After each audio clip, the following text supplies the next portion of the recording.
pulling back the curtain on the children of Robert Mitchum, a man who was more myth than movie star sometimes.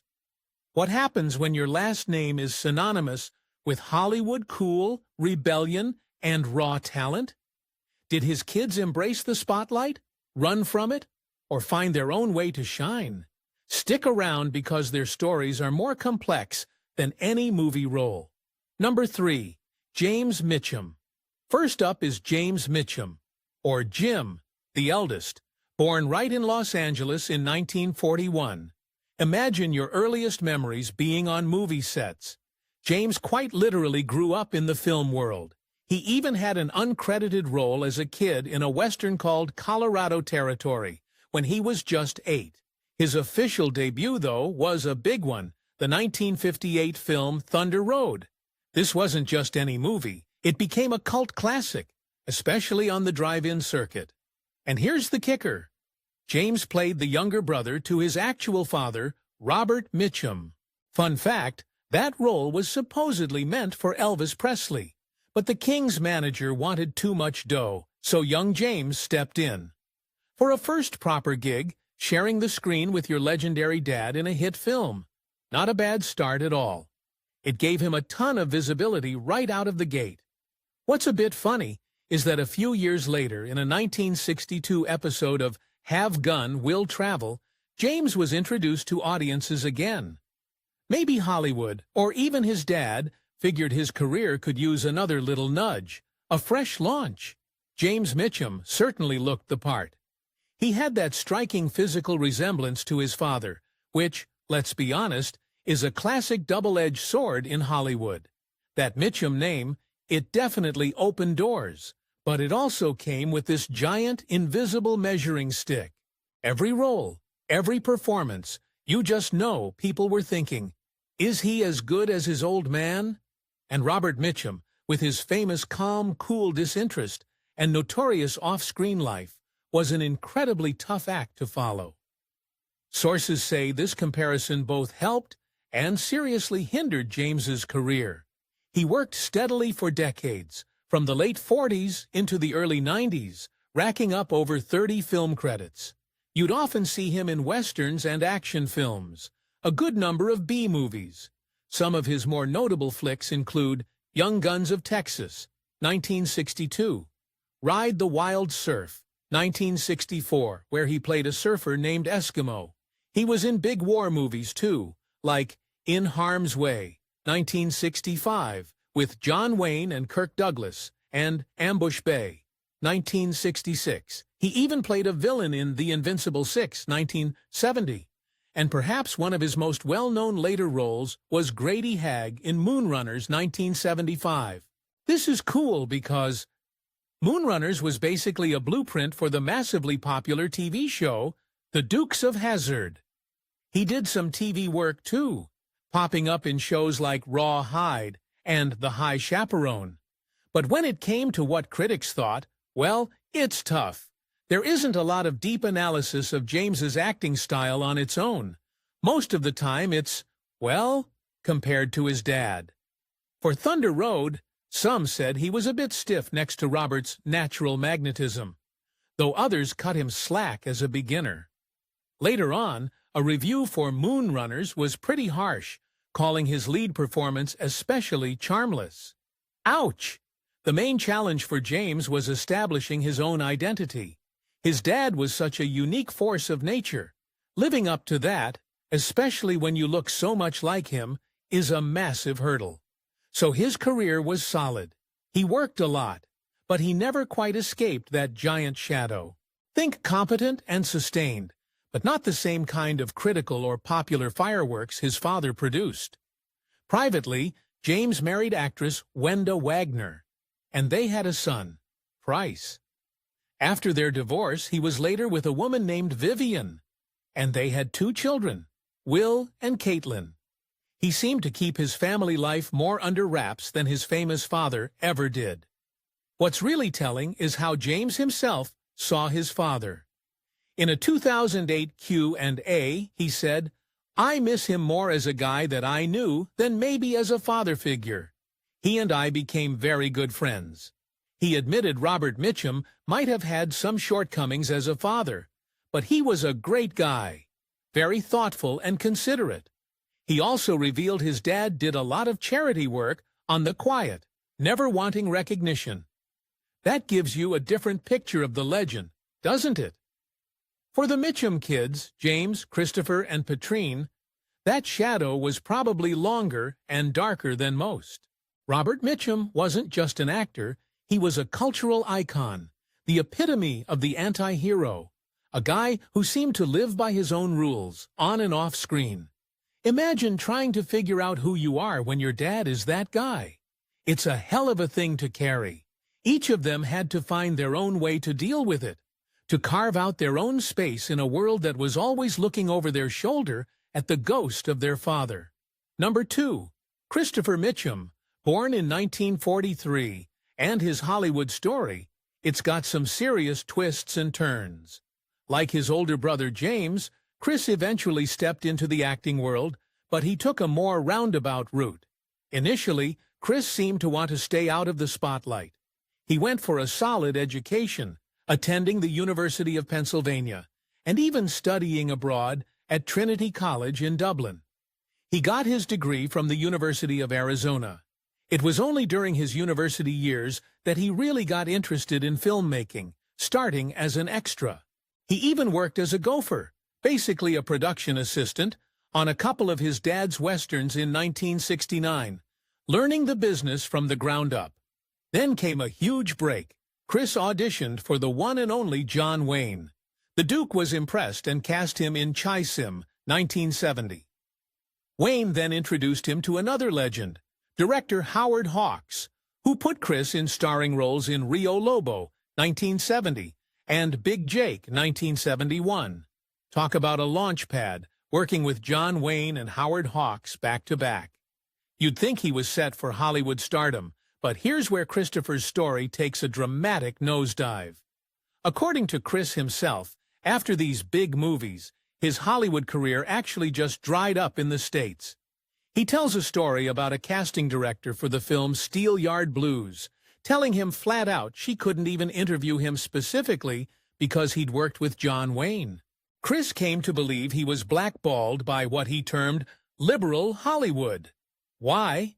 Because of his association with Wayne, who was a very outspoken conservative during the super-politicized Vietnam War era. So liberal Hollywood went after actors who worked with him, and I was blacklisted, Chris stated in an interview. If that's true, it's a stark reminder of how much politics could mess with your career in Hollywood. So what did he do? He went international. Chris became a pretty big name in places like Spain, Hong Kong, Indonesia, and the Philippines.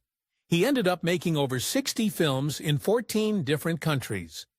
A lot of these were B-grade action flicks and genre movies, titles like Master Samurai, SFX Retaliator, and Lethal Cowboy. It might not have been Hollywood A-list, but it showed incredible resilience. The guy kept working on a global stage. He even picked up some awards along the way, like Photoplay's Gold Medal Award, and a nod from Box Office magazine as one of the top 5 stars of the future early in his career. He also reportedly won awards in China and Indonesia for his acting. And get this, even after the supposed blacklisting, Chris was heavily involved in the Screen Actors Guild, SAG, serving as its national first vice president from 1987 to 1989. That tells you he still had standing within the acting community, or at least a big part of it. But acting wasn't his only game. Chris also got into screenwriting, co-writing a film called Triple Cross. In interviews, he even said he actually prefers writing these days. He was working on a murder mystery novel, too. And then there's politics. Christopher Mitchum became an active Republican. He ran for the U.S. House of Representatives in California a couple of times, 2012 and 2014, and for the California State Assembly back in 1998. He didn't win, but in 2014, he got a very respectable 48.1% of the vote against the incumbent. His platforms were staunchly conservative, repealing Obamacare, cutting the national debt, lower taxes, and stronger border security. This political path is pretty fascinating, especially given his claims about why his Hollywood career stalled. One of the most talked about moments in his life was a major falling out with John Wayne. It happened after a political argument they had on Johnny Carson's The Tonight Show in 1972, reportedly about environmentalism. Wayne, the conservative icon, apparently saw environmentalism as anti-business and too liberal. The argument led to a complete break. Chris said he tried to reconcile, even when Wayne was dying, but the Duke never forgave him. And Chris directly linked this feud to his professional troubles. It's a heavy story, how a single argument on TV could change the course of a career. Like his brother, Chris also has a family. He married Cynthia Davis, and they had 4 kids, Carolyn, Carrie, Christopher Robert, who goes by Bentley, Jennifer, and Keen. Both Bentley and Carrie followed the family tradition into acting, and even his granddaughters are actresses. The Mitchum acting dynasty just keeps on going. Chris has also spoken thoughtfully about his father, trying to paint a fuller picture than just the bad boy image. He talked about Robert's intellect, his hidden talents as a poet, and his resilience. Was my dad a bad boy and a brawler and a drinker? Yeah, but he was a lot more than that, Christopher shared. Number 1, Petrine Mitchum. Born in 1954, her journey is quite different from her brother's. While she dipped her toe into acting, her real mark has been made behind the scenes. As a writer, producer, and filmmaker, often focusing on preserving unique bits of Hollywood and cultural history. Her acting career was brief. Her most noted role was as Third Hippie, credited as Petrine Mitchum. In the 1972 Charles Bronson movie The Mechanic, she also appeared in a 2015 film she produced called This Old Horse, but her real talents lay elsewhere. Petrine worked as a Hollywood story editor, an analyst for big companies like The Ladd Company, Pathé, TriStar, and DreamWorks. That means she was reading scripts, shaping stories, and really understanding how films get made from the ground up. This experience clearly sharpened her skills for what came next. As an author, Petrine Mitchum, the name she often uses for her scholarly work, has done some amazing things. Her most famous book is probably Hollywood Hoofbeats, a fascinating story of horses in movies and television, co-authored with Audrey Pavia. It's a deep dive into the history of iconic movie horses like Trigger and Mr. Ed. She's an avid horsewoman herself, so this was a real passion project. The book got a lot of praise, and she even discussed it on NPR's Fresh Air. She also co-wrote the memoir of Nudie Cohn back in 1978. Nudie was the legendary rodeo tailor who designed those incredible rhinestone suits for stars like Elvis and Roy Rogers. This early work gave her rare audio recordings of Nudie himself, which became crucial later. And showing her range, she wrote an illustrated children's book in 2017 called Snout About Town, about a shelter dog adopted by a movie star, with some sales benefiting shelter dogs. Petrine also made her mark as a filmmaker. She directed some early short films. One called Out of Gas is particularly cool. It starred her dad, Robert Mitchum, and his out-of-the-past co-star, Jane Greer, in a spoof of their classic film Noir. It even aired on Saturday Night Live and was later licensed by Turner Classic Movies. Imagine directing your legendary father in a send-up of one of his most iconic roles. Her biggest filmmaking endeavor has been a documentary about Nudie Cohn.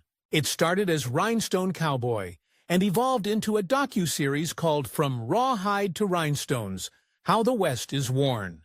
This project explores the whole history of Western fashion with Nudie at its heart. It's been a labor of love for decades, stemming from those memoir recordings back in the 70s.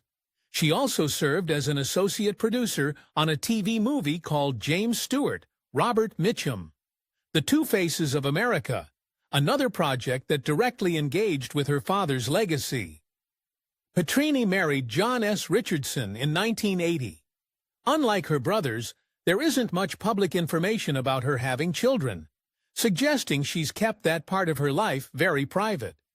She lives in California's Santa Ynez Valley with her rescue dogs and horses, a life that seems to perfectly blend her personal passions with her professional work. None of them quite replicated Robert Mitchum's iconic, almost mythical status. But how could they? That was a once-in-a-generation kind of lightning. Instead, they each navigated that immense shadow with resilience. Their lives show that even when born into the brightest of spotlights, the real journey is finding your own light,